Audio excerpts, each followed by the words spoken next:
Recordemos, Hugo Espino tuvo un momento de cercanía con la Fiscalía donde empezó a revelar parte del funcionamiento de esto que presume la Fiscalía es una organización criminal. Hugo Espino empieza a colaborar con la justicia y claro, eso a Jennifer Paredes no le gustó y ahora recordó precisamente ese momento y dijo que Hugo Espino, en medio de la investigación, le había confesado que todo era para tumbar al presidente, ¿no? Pero vamos a escuchar cómo lo dijo Jennifer Paredes, defendiéndose en una estrategia también claramente política de buscar quedar como alguien que estaba siendo sometida a los congresistas. Vamos a escuchar. Johnny Espino, antes de la prisión preliminar, era una persona que venía y decía las cosas como son.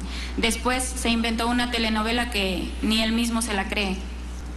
Una, por ejemplo, de decir que se reunía con mi mamá en Palacio de Gobierno, cuando él negó tajantemente que nunca lo había visitado porque no conoce la oficina de mi mamá.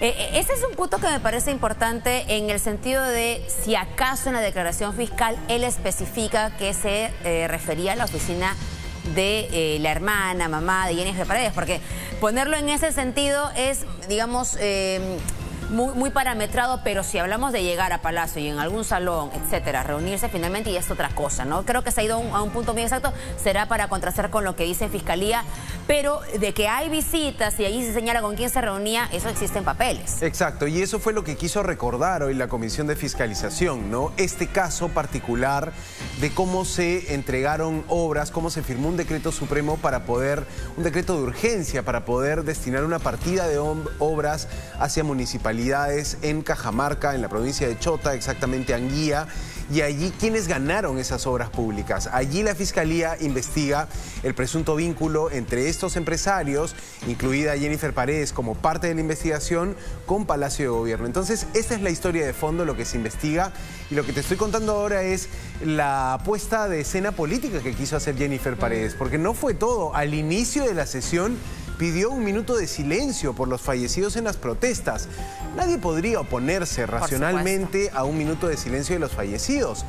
Pero si eres una persona que está yendo a la Comisión de Fiscalización investigada por corrupción, allí por lo menos dejas un margen de decir, oye, ¿estás validada para pedir esto? Bueno, eso fue lo que inmediatamente respondió Héctor Ventura, ¿no? Le dijo, voy a hacer la consulta, no me parece, entró en un momento también de... Un poco ahí de falta quizá de tacto político, Santiago, quizás se les adelantó, ellos no lo esperaban, pero por eso la experiencia suele ser tan importante en estas movidas, ¿no? Exacto. Ahora, definitivamente una capacidad de comunicarse mucho mejor que la de Pedro Castillo la ha mostrado siempre Jennifer Paredes desde que se le empezó a escuchar hablar, más en ese tipo de presentaciones, y por supuesto que eso que tú anotas es destacable y por allí le faltó quizá más rapidez al presidente de la comisión.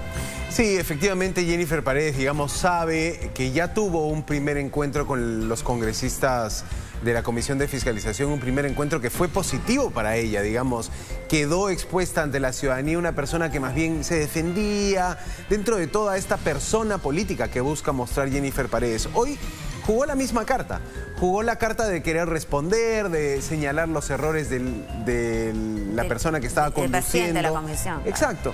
Entonces, por eso también le llamaron la atención, vimos a Héctor Ventura más enérgico, en un momento parece que recortaron, si tenían expectativa de hacerle más preguntas, dijeron ya no más, como tratando de evitar, digamos, que se genere toda una situación de encuentros o cruces verbales desagradables.